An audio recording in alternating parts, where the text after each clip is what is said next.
Okay, picture this. You're standing in the bread aisle, and it's just overwhelming, right? You've got light bread, dark bread, seeded, sprouted, multigrain, whole wheat. You're just trying to make a healthy choice, but honestly, the labels feel like they're designed to confuse you. That dark, rustic-looking loaf, it has to be good for you, doesn't it? Well, maybe not. Today, we're going to slice right through all that marketing to find out the truth behind the great bread debate. For decades, the basic nutritional advice has been super simple. Brown bread is good, white bread is bad. It's probably the first swap anyone makes when they decide to eat a little healthier. But what if I told you the science is actually a little more complicated, and the real answer isn't just about the color? So to really get to the bottom of this, we have to become label detectives. See, the secret to choosing the right loaf isn't its color at all. It's about understanding the language the food industry uses. Words like whole grain, multigrain, and whole wheat. They sound pretty similar, but they can mean very different things. Let's start with the big one, whole grain. For a food to earn this title, it has to contain all three original parts of the grain kernel. Think of it like a power trio. First, you've got the bran. That's the tough outer layer, and it's packed with fiber. Then there's the germ, which is the embryo full of nutrients. And finally, the endosperm, which is basically the starchy food supply. All those health benefits we hear about, they come from keeping this powerful team together. Okay, this right here is where so many of us get tripped up. Whole grain means you are getting 100% of that kernel, the bran, germ, and endosperm. Multigrain, on the other hand, just means the bread has more than one type of grain in it. And here's the catch. Those grains could be refined, which means they've been stripped of that good-for-you bran and germ. So a multigrain bread can sound super healthy, but it might not be a whole grain product at all. So where does whole wheat fit into all this? Well, think of it this way. Whole grain is the big main category, kind of like the word fruit. Whole wheat is just a specific type within that category, like an apple. So all whole wheat bread is whole grain, but not all whole grain bread is whole wheat. It could be made from whole oats or barley or rye instead. So the most crucial takeaway here is knowing what to look for on that ingredient list. Your best friends are phrases that start with the word whole, like whole grain or whole wheat. You want to be a little skeptical of words like multigrain or just plain wheat flour. They really don't guarantee anything.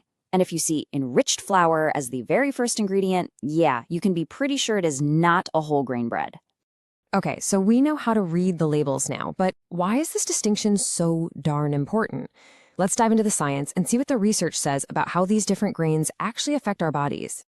One really key concept is something called the glycemic index. You can think of it as a speedometer for how quickly a food spikes your blood sugar. White bread usually has a pretty high GI, around 76, which causes a really fast rush of sugar into your system. Now compare that to the average brown bread, which sits around 61. That lower score means a slower, more stable release of energy, which is just so much better for your body in the long run. And the benefits go way beyond just blood sugar. A huge review of multiple scientific trials found that making that simple switch from refined grains to whole grains can lead to some major improvements in your health. We're talking lower total cholesterol, lower bad LDL cholesterol, better long-term blood sugar control, and even lower markers of inflammation in the body. The evidence for whole grains is, well, it's pretty compelling. All right, so it all seems pretty simple, doesn't it? Whole grain is the clear winner, case closed. But, science loves a good plot twist. Recent research has uncovered a fascinating new variable in this whole debate, and it suggests that the healthiest bread might not be the same for everyone. So in one study, researchers were just baffled. They couldn't figure out how to predict a person's blood sugar reaction to a certain bread just by looking at the bread itself. But then they found one single factor that could predict it perfectly. So what was it? Now, I gotta say, it was a very small study, only 20 people. But the findings were absolutely stunning. They had people eat either white bread or a whole wheat sourdough for a week. And get this, for some people, their blood sugar actually responded better to the plain old white bread. That long-held rule of whole wheat is always better, it didn't hold up for everybody. So what was the secret predictor? What was the magic variable? It was the unique community of bacteria living inside each person's gut, their microbiome. Turns out your personal army of gut bugs plays a massive role in how you digest food. This is really the cutting edge of nutritional science, and it suggests that the perfect diet might actually be a personal one. So where does all this leave you on your next trip to the store? I mean, between the confusing labels and this new science on gut health, how in the world do you just make a smart choice? Don't worry, we can boil all of this down to a few simple, powerful rules of thumb. Here it is, your 3-step cheat sheet for the bread aisle. First, completely ignore the color. That dark, healthy-looking brown can be faked with things like molasses or even coffee. Second, and this is the most important one, the golden rule. Read the ingredients. The very first ingredient must have the word whole in it. And third, here's a little pro tip. Check the texture.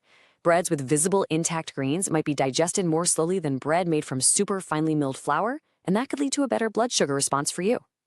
So you see, at the end of the day, choosing a healthy bread isn't about judging a loaf by its cover.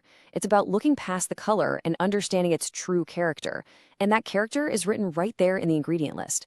The real question is, what will you be looking for on your next shopping trip?